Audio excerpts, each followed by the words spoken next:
কোরবানির ঈদ গিয়েছে অলরেডি ৩ দিন হয়ে গেছে। তো এই ৩ দিনে আমি আর আলাদা করে কিছু রান্না করিনি। তো আজকে ভাবলাম যে যেহেতু কোরবানির ঈদ ঘরেও মাংস আছে অনেকটা, তো গরুর মাংসের কালো ভুনা করা যাক। আর এটা যেহেতু সবসময় করা হয় না, শুধু কোরবানির ঈদেই করা হয়, সেজন্য ভাবলাম তাহলে করেই ফেলি। তো হ্যালো এভরিওয়ান, আসসালামু আলাইকুম, দিস ইজ কনাজ ডায়েরি।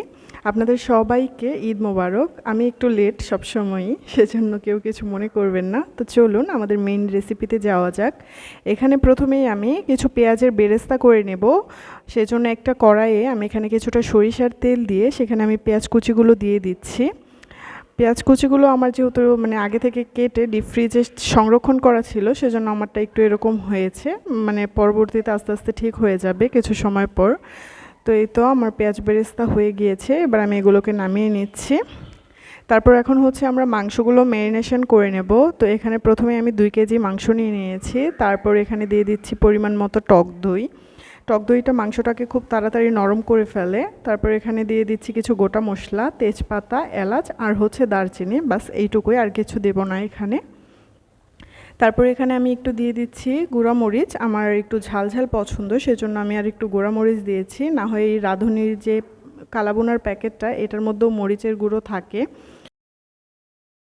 আমি এখানে সম্পূর্ণ প্যাকেটের মশলাটুকুই দিয়ে দিচ্ছি। আর প্যাকেটের মধ্যে হচ্ছে 2টা স্যাশে ছিল, এখানে 2টা থেকে যেটা বড় স্যাশে ছিল সেটা দিয়ে নিয়েছি। তারপর এখানে আমি কিছুটা হচ্ছে সয়া সস আর আমার ভেজে রাখা পেঁয়াজের বেরেস্তাগুলো দিয়ে দিচ্ছি। তারপর এখানে আমি কিছু কাঁচা পেঁয়াজও ইউজ করছি। তারপর এখানে আমি খুব সামান্য পরিমাণ টমেটো সস দিয়ে নিচ্ছি, কারণ পরবর্তীতে আমি আবার ইউজ করব। আর সাথে দিয়ে দিয়েছি পরিমাণ মতো লবণ। এখানে আমি প্রথমে খুব অল্প লবণ ইউজ করেছিলাম, কারণ প্যাকেটজাত মশলায় সবসময় লবণ থাকে। তারপর এখানে হচ্ছে আমি সয়া সস দিয়েছিলাম। তারপর এগুলো হচ্ছে আমরা যে পেঁয়াজ বেরেস্তা করেছিলাম, যে তেলটা ছিল সেই তেলটা এখানে দিয়ে দিয়েছি। আর এখানে আমি হাড় এবং তেল ছাড়া শুধু গরুর মাংসের পিসগুলো নিয়েছি।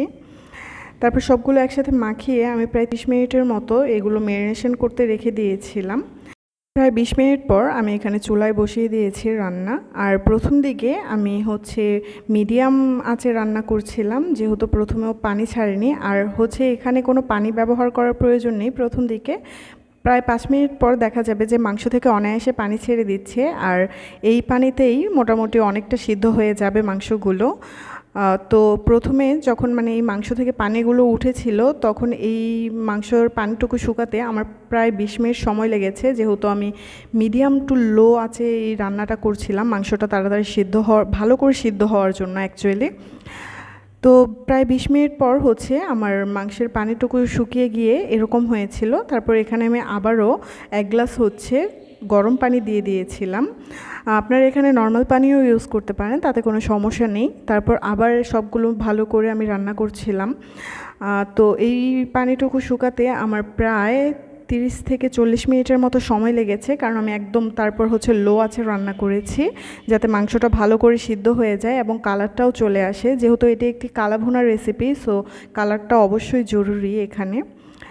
তো এখানে হচ্ছে প্রায় 1 ঘন্টা পর আমার মাংসের অবস্থা হয়েছে এরকম, প্রায় শেষের দিকে আছি আমরা এখন রান্নার। তো এই হচ্ছে এখন হচ্ছে আমি এখানে ওই দ্বিতীয় আরেকটা স্যাশে ছিল প্যাকেটের মধ্যে, সেখান থেকে কিছু মশলা দিয়ে দিলাম। আমি সম্পূর্ণটা এখানে দেইনি। তারপর হচ্ছে আবার একটু ভালো করে মিশিয়ে আমি এই কড়াইটা রেখে দেব নামিয়ে। তারপর হচ্ছে এখানে আমি কালো ভুনাটা বাগার দিয়ে নেব, সেজন্য আমি এখানে একটা কড়াইয়ে সরিষার তেল, পেঁয়াজ আর হচ্ছে কিছু শুকনো মরিচ দিয়ে নিচ্ছি ফোড়ন হিসেবে।